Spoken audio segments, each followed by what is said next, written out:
Supercar sessions are back and we've got the team bosses. This is really cool. Big thank you to everyone who's been able to hop onto the Zoom chat. We've got plenty to get through. This is unusual. We don't get the team bosses together very often. We've got Jamie Winkup diving in from the Triple Eight point of view here today as well. Jamie, I'll start with you because this is a cool thing to do, isn't it? Get the team bosses together and generate a bit of news and have a chat. Yeah, thanks, Chad. Roland sends his apologies. He's got the Hyundai Excel Enduro this weekend, so he just needed a couple of days to get in the zone and get his head right before he went hard there. But yeah, so I'll fill in on his behalf. But thanks for having me. There's sort of plenty going on, but nothing going on at the moment, so plenty to talk about. Yeah, I hear. Tim Edwards, just on the fact that we're all sort of, particularly here in Melbourne, locked down. How has that been for your team, and how are you guys surviving it? Oh, I think it's pretty frustrating for everybody who's here, but it's not our first rodeo. We've lived this before, so I think everybody's pretty conditioned to it now.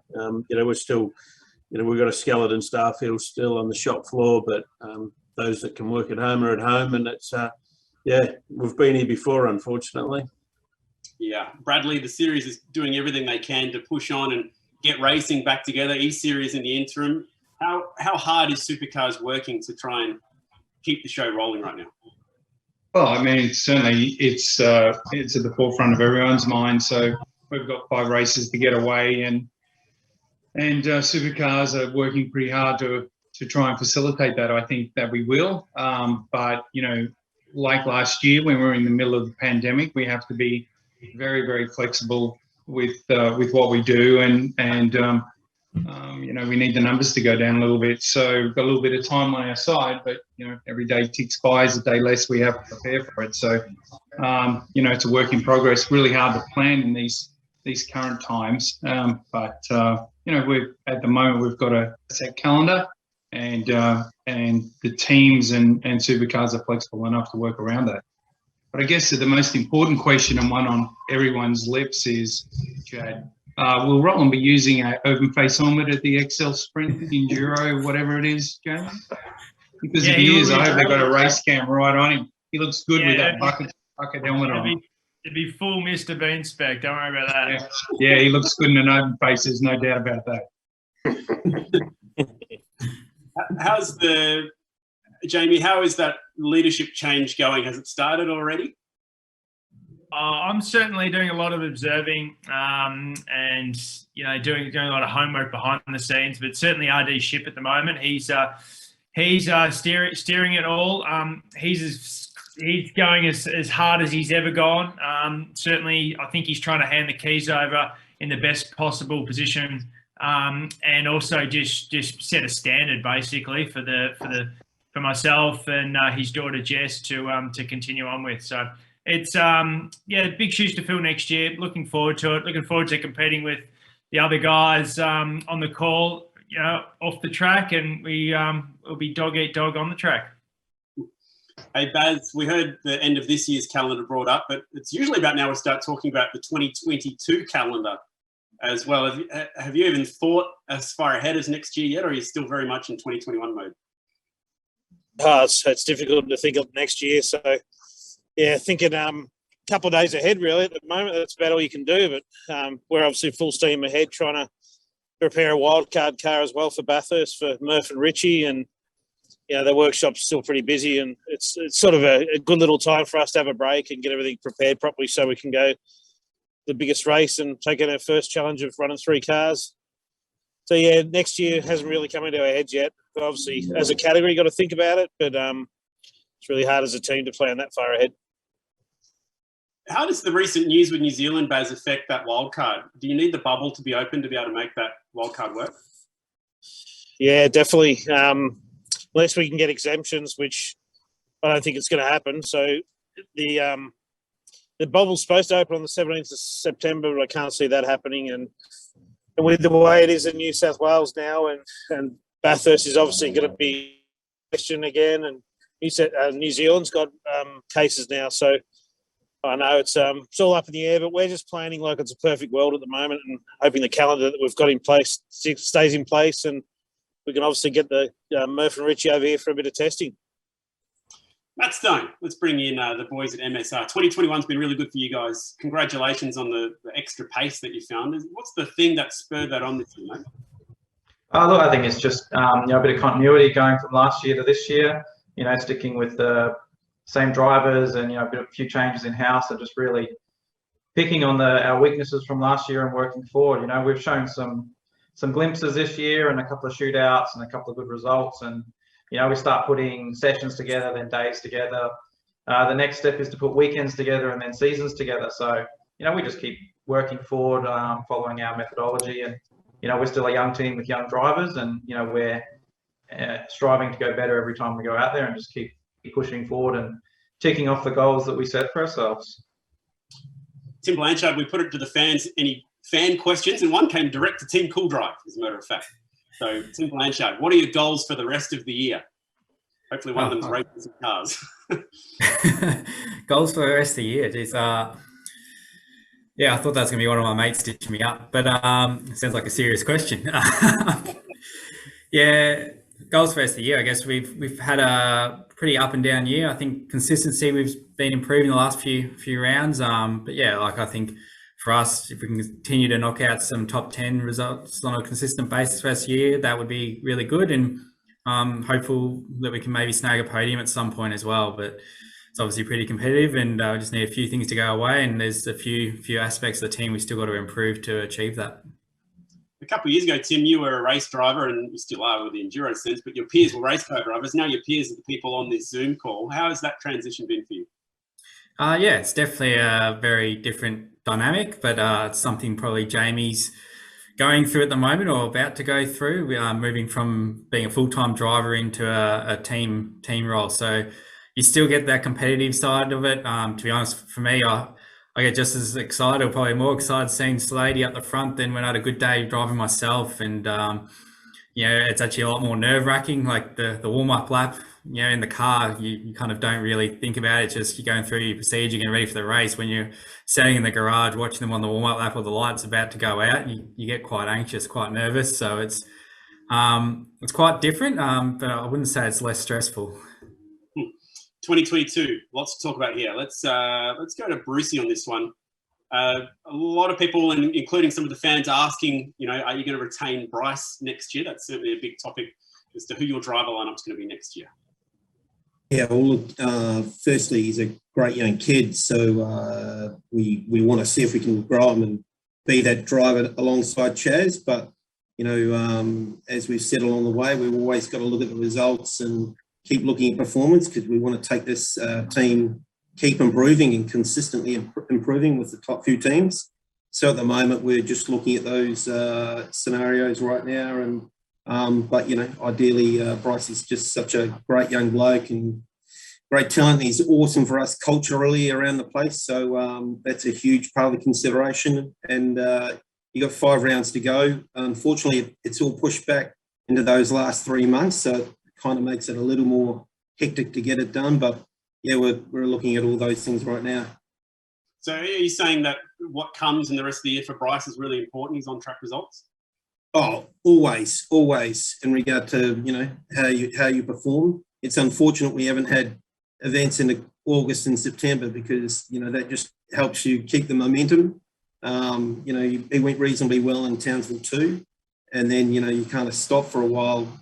Takes away a few of those wheels for a while, and you got to go again in October. So that makes it a little bit more difficult. But yeah, we're just working through those things right now. Charlie, thanks for your time. Good to have you on the call today, mate. Scott Pye was on our little chat last week, and he said that he was very much hoping to stick around at Team 18. Loves being with the crew, loves working with his engineer. Is the feeling mutual? Yeah, it is. It all depends how he goes on the E-Series. I think that could be the future, the way we're going. So we'll see how he goes on the E-Series in the next couple of races. And if he snags a podium there, he's in with a good shot. He's driving for his life, is he? Absolutely. You might be able to replace him with your Pro E-Series kit otherwise. Yeah, he seems a good kid too. So, no, in all seriousness, no, we're keen. We're talking to Scott, and yeah. It's all looking good at this stage. So I'm still up in Queensland at the moment. Haven't been to Melbourne for 6 weeks. The longest time I think I've ever not been to Melbourne. So busting to get down there, but I think it's going to be a while before I get down there somehow. So we'll catch up. We Zoom every couple of days, and yeah, very frustrating times. Would you be comfortable making a driver signing or re-signing Scott without getting face-to-face? Oh, probably, yeah. It's not one I've thought of really, but probably. I'm doing everything else via Zoom and email, and so yeah. So that's no big deal. Tim Edwards, your turn on season 2022. Have we finalised a driver lineup next year? I know Tommy Randall's in the mix. It's good. No. Not finalised yet. How far off finalisation are we? No, we're working through it, but you know, we've still got a bit to pan out. So hopefully in the next 3 to 4 weeks, we'll have a bit more to say on that. Does COVID really limit your ability to make those things happen, or you could get it all done on Zoom anyway? Oh, well, I mean, you know, a couple of my drivers are in Melbourne anyway. So in fact, 3 of them are in Melbourne. JC's up on the coast. I hope E-Series doesn't influence re-signing of him or not, because he's clearly the most incompetent E-Series driver out there. So he'll be definitely out of a drive if that has an influence on it. So look, no, not really. I mean, it's the world we live in now. I mean, video conferencing is the norm. And when you're talking to people you already know, you know, I don't think it really matters whether you're face-to-face having a coffee or you're having a coffee over a Zoom. I saw JC race at Townsville with a practically broken shoulder. How much of that did you know about, and was he really open with the team about what happened? Had no idea. I found out about it on social media. Really? No idea. Wincing or anything? No, I don't think he knew. So he couldn't tell me because he didn't know. Fair enough. Bradley, next at bat, season 2022. You were being hounded all through Townsville and Darwin about Todd Hazelwood's future. Are we any closer to knowing Tom's future? I think everyone in the group is uncomfortable talking about what's going on 2022 with their driver lineup based on the chat that's been going on so far. So maybe, Chad, this is a great time to change the pace and turn things around. I've got a message here from some concerned fan who's been watching every word that we speak here, and they want to know what you're doing next year. You signed? Will you be doing the same job? Where should we expect to see you? You're going to be in pit lane? Going to be firing the big guns in the commentary booth? What's happening with you, Chad? Are you on? Are you in? You out? What's going on? Jamie, should we tell them now? Is it now a good time to tell everyone that I'm in the 88? I've seen you drive a high car, dude. You're not in anything. And you've got 2 kids now, so you can't think like that. That's true. True. You're going to be a little bit slower these days. Fair enough. I can't let Jamie off, though, without asking about 2022. How has that whole discussion been for you guys? Because it's we're not far away, Chad. We'll let everyone know who my replacement is for the end of the month. So watch your space. I'll give you the scoop. Sweet as. I wait with bated breath to see my name in that headline. Jamie, here's a fun one for you. Shane, he loves driving anything with wheels. Roland put the brakes on him a little bit in New Zealand, stopping him driving a speedway car. How are you going to go with that when you're the team boss? Yeah, that's a good question. It's a tricky one because you want your drivers to get out there and drive other different vehicles and bikes and whatnot, but at the same time, they have to rock up at every round fit and healthy, ready to go. And, you know, they're responsible to get in that car and go fast. So I'll balance that similar to similar to all the team owners here will balance it. We will. Unfortunately, you do have to be the fun police in team owner land and shut down a few things that are probably a little bit more risk than you'd like. But at the same time, I'm going to try to find that balance and let SVG do what he wants to do, but only step in if I have to and say, mate, I think we're crossing the line a little bit there. Okay. I'm going to throw a fan question here in on that topic, actually. It's Barry. Let's see what Baz has to say about this. Your favourite and least favourite part of your job? Favourite part is probably dealing with Brad Jones. That's always really good. I like that. Good feedback. Thanks, Baz. The favourite part's always getting results. You know, seeing, especially with a couple of young rookies, just seeing them get results in, a category in their first year, and, Brody's first podium, and, Will getting top fives, and it's always just getting results and seeing the team being happy. And worst part of my job is dealing with Brad Jones, I think. Oh my God. No. We worst part of the job's always trying to make sure you've got the budget for the year after, and making sure you're keeping your commercial partners happy and things like that. It's not a bad part, but it's a difficult job, especially in these times, just to make sure that we're ticking all the boxes, and fans, sponsors, everything like that. It's really difficult these times to keep them happy. Matt Stone, I've got another fan question here for you, mate. How does an engineering student get into supercars? We've had quite a few young engineers that always reach out locally that want to come and do a bit of work experience. One of our latest hire data engineers, he actually used to come and help out with us for years on our Super 3 cars. And then when we recently had a junior position come up, we didn't even really advertise it. We just called him up and said, "Where are you at? Are you ready to go?" And got in. So I would say volunteer. The sooner you can get into a race team and get immersed in it and, get a bit of experience, the sooner you're on the path to getting where you want to be. That's a really good answer, mate. Hopefully we see plenty more kids coming through out of uni and into the sport. Another couple of good fan questions here as well. This one's open to anyone. It's a bit of an awkward one because you've got to talk about your opposition away, but favourite livery in the field other than your own? So that's a strange one. Anyone want to jump in on that one? Who's got the best looking car that doesn't come from your own garage? I actually really like the Will Brown one. I think I said it to Barry at Townsville, that recent one, the Petters one. I actually thought that looked really cool. I think you can get that in a diecast. Hey? I think you can get that in a diecast. I didn't like it that much. Tim, I'm a big fan of the monster livery. I always think that always looks really simple and clean, and they do that very well. So hats off to the guys at Tixford for around that. I think the Cool Drive car bounced out very clean as well, and that's a paint job on that car, isn't it, Tim? Not a wrap, is that right? Yeah. It's a painted job. So it's actually a similar blue or same blue as we used at BJR in the past, but it's kind of become our corporate colours over the years for Cool Drive, and it's very hard to find the vinyl that matches it. So worked with PPG, and they've it's a full painted car. Couple of quick fire ones to wrap it up today. I can't let you off without someone talking about Gen 3 just for a moment. I won't do too deep into it, but I'll throw this one to Tim Edwards, who's got a good finger on the pulse. Is paddle shift still up for discussion? This was a topic that was raised by a lot of fans, as you can imagine. Is it still up for discussion, or is it case closed now? Of course it is.